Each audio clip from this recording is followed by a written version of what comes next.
Hello everyone, so welcome here again, and today we will solve the DPP part 3 and हमारा जो work topic चल रहा है उसका ये सीक्वल है वर्क एनर्जी एंड पावर। और यहाँ पर हम लोग सब टॉपिक डिस्कस कर रहे हैं काइनेटिक एनर्जी। बच्चों इससे पहले मैंने कुछ प्रॉब्लम्स डिस्कस करे थे काइनेटिक एनर्जी पे और वो हमारे हो चुके हैं। अभी हम लोग फर्दर उसको आगे कुछ एक्सटेंड करेंगे जो और भी अलग अलग टाइप के problems last year JEE mains CET and NEETs में आ रखे हैं। Okay, now let's begin. So here is our first problem. एक बॉम्ब है मास 30 kg का जो रेस्ट पे है और वो एक्सप्लोड करता है। क्या करता है? एक्सप्लोड करता है। देखो आप लोगों को मैं बताता हूँ क्या है डायग्राम में। सिंपल थिंग है, अगर ये बॉम्ब है 30 kg का, ये एक्सप्लोड करता है तो कैसे एक्सप्लोड कर रहा है बच्चों? दो टुकड़ों में, टू पीसेस में, 18 kg एंड 12 kg में। तो मान लो एक मास इधर को जाता है 18 kg का, और ये 18 kg का मास है लेटेड बी जो राइट में गया, और दूसरा मास है जो वो to conserve the momentum left में जाएगा और उसका मास है 12 kg का। क्लियर है? 18 kg वाले की आपको वेलोसिटी दे रखी है। The velocity of 18 kg mass is 6 metre per second. इसकी वेलोसिटी दे रखी है 6 metre per second.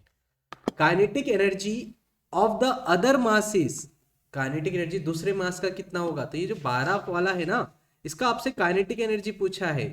Kinetic energy question mark. बच्चों काइनेटिक एनर्जी निकालने के लिए वन थिंग, आपको वेलोसिटी पता होना चाहिए ऑफ कोर्स कि किस वेलोसिटी से वो जा रहा है। वो नहीं पता हमें, तो हम लोग क्या लगाएंगे? सबसे पहले लीनियर मोमेंटम का कंजर्वेशन लगाएंगे। Conservation of linear momentum, conservation of linear momentum. तो देखो पहले बॉडी क्या थी? रेस्ट पे थे। इनिशियल मोमेंटम और जो उसके पीछे से वो फाइनल मोमेंटम एक दूसरे के बराबर होता है। Initial momentum equal to the final momentum. अरे आप लोग जानते हो कि नहीं? Initial momentum equal to the final momentum. मैंने मोमेंट लिख दिया एक्चुअल में, but please complete the spelling your notebook. So initial momentum कितना है? देखो 30 kg, वेलोसिटी रेस्ट पे है, ये रेस्ट पे आप लोग को दिया हुआ है, मतलब जीरो। दो पार्टिकल में टूटता है, एक 18 kg में जिसकी वेलोसिटी जो राइट को जाता है 6 मीटर पर सेकेंड से। मोमेंटम का फॉर्मूला मास इनटू वेलोसिटी होता है, तो हम लोग ये लिख रहे हैं। दूसरा पार्टिकल है जो लेफ्ट में जाता है, तो लेफ्ट में जा रहा है तो डायरेक्शन अपोजिट है, वेक्टर क्वांटिटी है। सो माइनस में 12 इंटू में लेटेड वी की वेलोसिटी v है, v डेस है, लेटेड वी v डेस है। इतना क्लियर है बच्चों? 30 जीरो जा जीरो, 18 सिक्स जा, 18 सिक्स जा कितना होता है? 18 सिक्स जा होता है, 18 फाइव जा होता है, 18 फाइव जा कितना होता है? I don't know, let it v into multiply, तो ये हो जाएगा 100, 108 हो जाएगा। ओके 18 फाइव जा 90 होता है, तो ये 108 हो गया। माइनस में okay, it's better not to multiply. Okay better not to multiply because मुझे मल्टीप्लीकेशन अच्छा नहीं लगता, तो मैं इसको सॉल्व करता है आगे डायरेक्टली। ये हो गया आप लोग का इतना। ओके मैं इसको आगे सॉल्व करता है, तो ये देखो ये 30 इंटू जीरो कितना हो गया? जीरो बच्चों। 18 इंटू सिक्स, इसको ऐसे एज इट इज रख देते हैं, माइनस में 12 इंटू में वी डेस। तो कैसे सॉल्व होगा फर्दर? आप लोग माइनस वाले टर्म को लेफ्ट में ले जाओ, तो देखो क्या हो जाएगा? 12 into v dash is equal to the 18 into six. Clear है?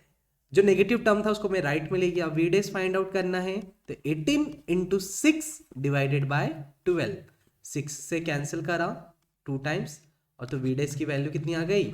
9 मीटर पर सेकेंड। कितनी आ गई? 9 मीटर पर सेकेंड।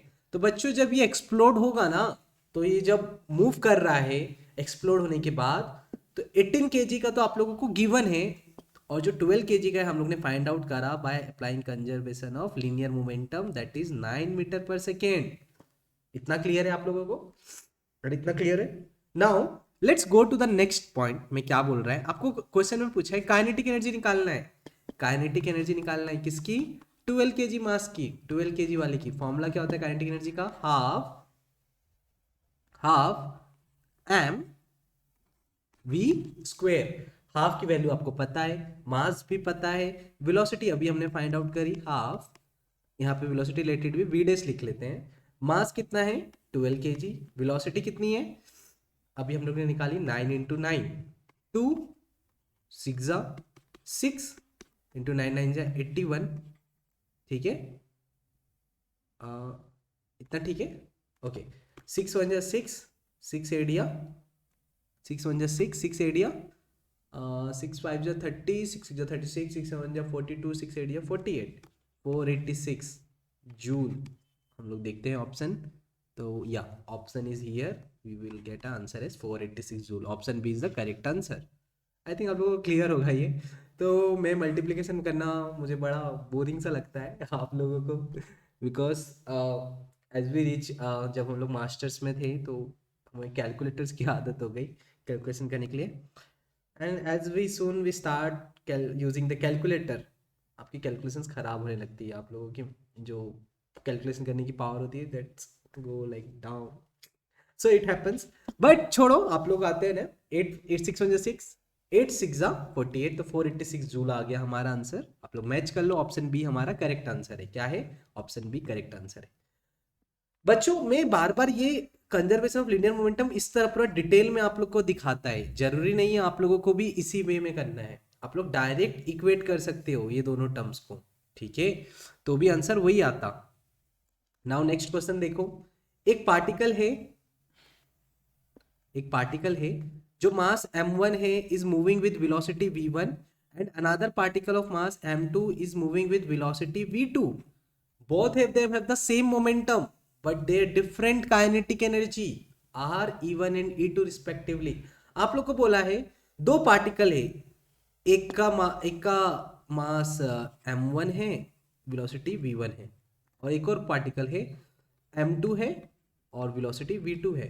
दोनों का मोमेंटम सेम है, तो रिलेटेड इसका मोमेंटम p1 है और इसका मोमेंटम p2 है, दोनों का मोमेंटम सेम है, मतलब ये आप लोग को गिवन है, ठीक है। और मोमेंटम एंड काइनेटिक एनर्जी में मैंने रिलेशन क्लास में आप लोग को बताया था, क्या होता है मोमेंटम एंड काइनेटिक एनर्जी का रिलेशन होता है P is equal to under root of 2mk।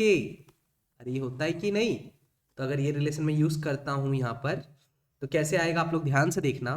तो ये आ जाएगा यहाँ पे 2m1k1 equal to under root में 2m2k2, ठीक है। स्क्वायर कर दो बोथ साइड को, जैसे आप लोग स्क्वायर बोथ साइड करोगे बच्चों अंडर रूट हट जाएगा।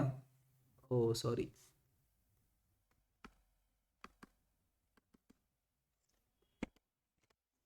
आई थिंक जूम हो गया स्क्रीन, या सो अंडर रूट हट जाएगा एंड आप लोगों को क्या आ जाएगा, 1 मिनट, अंडर रूट हट जाएगा and we will get 2m1k1 equal to 2m2k2। Now बच्चों 2 is on the both the side, you can cancel it out, vanish कर गया 2 यहाँ पे, दोनों तरफ कैंसिल हो गया। तो आंसर क्या बच गया आप लोगों का, m1k1 equal to the m2k2। और k1 k2 की वैल्यू आप लोग को दे रखी है, डिफरेंट काइनेटिक एनर्जी जिसकी वैल्यू k1 की वैल्यू e1 दे रखी है, k2 की वैल्यू e2 दे रखी है, तो मैं पुट कर देता है।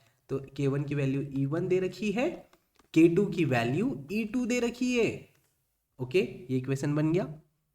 नाउ बच्चों अगर मैं इसको थोड़ा रीअरेंज करता हूं, m2 को इधर ले आता हूं तो ये इक्वेशन मिल जाएगी। देखो आप लोग, e1 को मैं राइट में ले गया, m2 को मैं लेफ्ट में ले आया, just rearrange the term. Now what I am saying here, if बच्चों if m1 is greater than m2, अगर m1 का मास ग्रेटर है m2 से, तो इसका मतलब क्या है, e1 will be greater then e2। अगर इक्वेशन को सेटिस्फाई करना है, मैंने लेफ्ट साइड में बोला कि अगर m1 का जो मास है, क्या बोला है मैंने, sorry I right something wrong, let me correct it first, sorry. देखो आपने, मैंने थोड़ा सा छोटा सा मिस्टेक कर दिया, एंड मिस्टेक ये था m2 को मैं डिवाइड में ले गया और यहाँ पे आ जाएगा e2 divided by e1। Now बच्चों अगर लेफ्ट साइड में m1 की वैल्यू ग्रेटर देन m2 है जो आपको क्वेश्चन में दिया हुआ है, तो क्या होगा, तो अगर इक्वेशन को सेटिस्फाई होनी चाहिए तो e2 की वैल्यू ग्रेटर देन होगी e1 से, मतलब अगर m1 ग्रेटर देन है m2 से, तो इक्वेशन को सेटिस्फाई, ये इक्वेलिटी को सेटिस्फाई करने के लिए e2 should be greater than e1। So option A will be the correct answer, option A will be the correct answer. Is it clear to everyone? Hopefully आप लोगों को clear होगा। So option A correct answer है. It's easy problem. Now let's go to the next problem.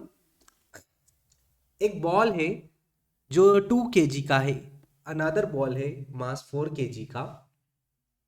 दोनों को हम लोग गिराते हैं. मैं गिराता है आप लोग के सामने, मैं क्या बोल रहा है कैसे गिरेगा. ये देखो, एक बॉल है 2 kg का, दूसरा बॉल है 4 kg का. ठीक है. दोनों जब गिरते हैं ना बच्चों, कितनी बिल्डिंग से हाइट से गिराया जाता है? 60 फीट बिल्डिंग की हाइट से गिराया जाता है. ये बिल्डिंग है. क्या है? बिल्डिंग. बिल्डिंग की खिड़कियां हैं बड़ी बड़ी. अरे अपन लोग रिच है, रिच समझते हो, अपन लोग बड़ी वाली बिल्डिंग से गिरा रहे हैं. और जब आप लोग दोनों बॉल को गिराते हो ना, 2 kg को एंड 4 kg को, 60 बिल्डिंग हाइट से, 60 मीटर बिल्डिंग हाइट से, इसकी हाइट कितनी है? 60 मीटर. बिल्डिंग की हाइट है 60 मीटर. आप लोग से बोला है जब दोनों बॉल गिरती है तो कोई बीच में एक पॉइंट है, लेट इट बी 30 मीटर. बीच में एक पॉइंट है 30 मीटर. तो यहां पर आप लोग से बोला है after a fall of 30 metre each toward the earth, जब वो नीचे की तरफ गिर रहे हैं 30 मीटर गिरने के बाद उनकी काइनेटिक एनर्जी कितनी होगी. तो इस पॉइंट पर बीच में एग्जैक्टली बिल्डिंग के बीचों बीच काइनेटिक एनर्जी कितनी होगी, आप लोग से ये पूछा है. क्लियर है? सो कैसे करते हैं आप लोग, देखो मैं आप लोग को बताता है. So how do you will do that now. पहले आप लोग उस पॉइंट पे वेलोसिटी निकाल लो. देखो इस पॉइंट पे वेलोसिटी कैसे निकालोगे, जब ऊपर से गिर रहा है बच्चों तो इनिशियल वेलोसिटी 0. वेलोसिटी स्क्वायर हम लोग जानते हैं न्यूटन थर्ड लॉ से, फॉर्मूला ये होता है, नॉट न्यूटन थर्ड लॉ से, थर्ड इक्वेशन ऑफ मोशन से जानते हैं, वी स्क्वायर माइनस में u square equal to the 2as. V square, u square की वैल्यू कितनी है? 0 का स्क्वायर. ठीक है. हम लोग इस पॉइंट पे वेलोसिटी निकाल रहे हैं. ठीक है. 2 ए की वैल्यू कितनी है? ग्रेविटी के अंदर गिर रहा है तो acceleration is gravity. Displacement 30 metre. कितना? 30 मीटर. 30 मीटर फॉल हुआ है. तो v square equal to the 2 into में जी, जी की वैल्यू लेट इट बी 10, 30. तो v square will be 30 into 10 into 2, it will be 300 into 2 600.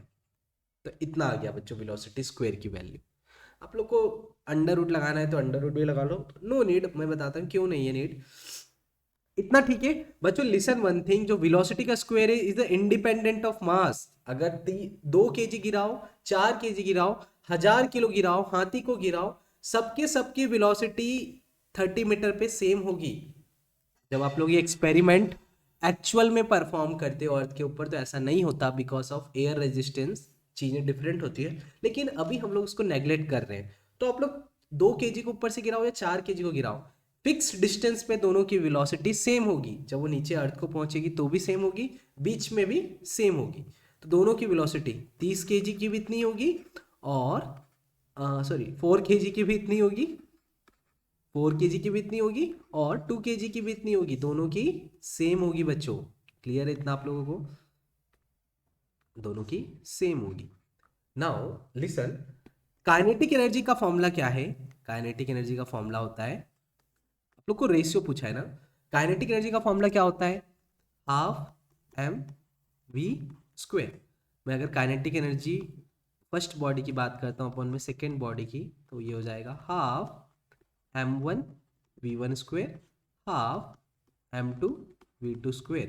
ध्यान से देखो बच्चों, दोनों की वेलोसिटी सेम ही है. तो ये देखो हाफ हाफ तो cancel, v1 square v2 square दोनों कैंसिल हो जाएंगे क्योंकि दोनों की वेलोसिटी 600 ही है. ठीक है. क्या बच गया काइनेटिक एनर्जी में? k1 by k2, m1 bye m2 के बराबर बच गया. तो अगर मैं बात करता है m1 की, तो m1 की वैल्यू है 2, m2 की वैल्यू की बात करता है तो 4. कैंसिल करोगे तो कितना आएगा? 1:2. मैं आपको डिटेल में करके बता रहा हूँ सो देट आपका कंसेप्ट क्लियर हो. आप लोग डायरेक्ट सोच सकते थे कि अगर जब गिर रही है दोनों की वेलोसिटी सेम होगी, तो आप लोग डायरेक्ट यहाँ से स्टार्ट कर सकते थे प्रॉब्लम. ठीक है. दोनों की वेलोसिटी मैंने सेम कर दी है. वेलोसिटी ऑफ 4 kg भी इतनी होगी, v2 2 kg के लिए भी 600 होगी. दोनों का स्क्वायर सेम होगा. ठीक है. क्योंकि वो इंडिपेंडेंट है मास के. यहाँ पे इस फॉर्मूले में कहीं भी आपको मास दिख रहा है क्या? नहीं. जब बॉल गिर रही है, ड्रॉप हो रहा है, तो ड्रॉप हो रहा है तो इंडिपेंडेंट है वो मास के. इतना क्लियर है? आई थिंक आपको क्लियर होगा. तो option C is the right answer. Now let's go to the next problem. एक स्टेशनरी पार्टिकल है जो एक्सप्लोड करता है बच्चों दो पार्टिकल्स में, ये तो बहुत इजी है, और मूव करता है अपोजिट डायरेक्शन में with velocity v1 and v2। एक पार्टिकल है, एक्सप्लोड कर रहा है, बॉम्ब है, एटॉमिक बॉम्ब फूट रहा है, दो पार्टिकल में टूटता है, एक का मास है m1, दूसरे का मास है m2। ठीक है, इसकी वेलोसिटी आपको पता है v1 है और इसकी वेलोसिटी v2 है। क्लियर है? नाउ अब देखो बच्चों, मैंने आपको एक तो एक ये है कि आप लोग स्टार्टिंग से स्टार्ट करो, लीनियर मोमेंटम लगाओ लेफ्ट साइड में, राइट साइड में। ये आप लोगों को मैं डायरेक्ट बताता हूँ, डायरेक्ट कैसे यूज करना है। To conserve the linear momentum, to conserve the linear momentum, तो ये जो मोमेंटम होगा ना, ये जो इसका मोमेंटम है लेट इट बी p1, इसका मोमेंटम p1 है, p2 और इसका मोमेंटम p2 है, दोनों अपोजिट डायरेक्शन में, दोनों एक दूसरे के बराबर होंगे। p1 will be equal to the p2। क्यों? अरे मोमेंटम हमेशा कंजर्व होता है, बेसिक लॉ है हमारा। ठीक है, to conserve the linear momentum. ठीक है, P1 बराबर होंगे P2 के, P1 P2 के बराबर होगा। क्लियर है आप लोगों को ये बात? ठीक है, कैसे आया ये मैं बता देता है। तो एक्चुअली इनिशियली क्या था, रेस्ट पे था ये। ठीक है, तो देखो कैसे लिखोगे, एक्चुअल में ये ऐसे आया है। ये स्टेटमेंट कैसे आया है मैं आपको यहाँ पे बता देता हूँ कैसे आया है। Initially momentum zero, initial momentum explode करने से पहले लेट इट बी, इसका मास m है, तो 0 इंटू एम, ये राइट को जा रहा है तो इसका मोमेंटम हो गया m1v1, दूसरा पार्टिकल लेफ्ट को जा रहा है तो इसका मोमेंटम हो गया m2v2, माइनस के साइन के साथ। तो ये देखो ये जीरो हो जाता, इसको मैं p1 लिख सकता हूँ, माइनस में p2, दोनों एक को दूसरी तरफ ले जाओ तो ये आ जाएगा। बच्चों दोनों का मोमेंटम सेम है, तो काइनेटिक एनर्जी का रिलेशन हम लोग जानते हैं कितना होता है, 2m k1 equal to the 2m k2। तो इंडिसेस लगा दो, क्योंकि m1 k2 k1 के लिए, k2 के लिए अलग अलग पार्टिकल है। तो बच्चों आप लोग इसको सॉल्व करोगे, तो मैंने आप लोग को एक फर्स्ट क्वेश्चन में बताया था आई थिंक, ये देखो यहाँ पर जब आप लोग इसको सॉल्व करोगे ना, तो ये रिलेशन आ गया था हमारा, ये देख रहे हो, सेम सेम टाइप का क्वेश्चन है ये, और हमारा रिलेशन ये आया था, तो ये डायरेक्टली हो जाएगा। हमारा रिलेशन आया था फाइनल, जब सब पुट करने पे आप लोगों का आया था m1/m2, इसको जब सब सॉल्व करोगे इसके बाद रिलेशन का आंसर आएगा E2/E1, ये आया था आप लोगों का। ठीक है, तो ध्यान से देखो, ये देखो। ठीक है, तो आप लोग से रेशियो, इस क्वेश्चन के अंदर आप लोग से रेशियो E1/E2 पूछा है, तो रेसिप्रोकल ले लो। आप लोग से क्या बोला है, E1/E2 निकालने का बोला है, आप लोग से E1/E2 लिखा है, तो रेसिप्रोकल ले लो। E1/E2 किसके बराबर हो जाएगा, m2/m1 के, तो हमारा A option is the correct answer. Clear है आप लोगों को? सो वेरी सिंपल थिंग, हमने लीनियर मोमेंटम लगाया बच्चों, ये हर जगह यूज हो रहा है, सेम लॉजिक। लीनियर मोमेंटम का कंजर्वेशन लगाओ, वेलोसिटी फाइंड आउट करो, और बाद में काइनेटिक एनर्जी में इधर उधर छिड़कानी करके फाइनल आंसर निकालो। Same logic everywhere. Now let's go to the next problem here. Okay, it's better I will complete this further problem in a part C, otherwise आप लोग फिर से बोर हो जाओगे। तो बोर नहीं होने का है, आप लोग थोड़े थोड़े प्रॉब्लम्स करो पार्ट्स में, शॉर्ट्स वीडियो रखते हैं हम लोग, सो दैट आप लोग के लिए भी इजी हो और हम लोग जल्दी जल्दी ज़्यादा प्रॉब्लम्स प्रैक्टिस कर पाए।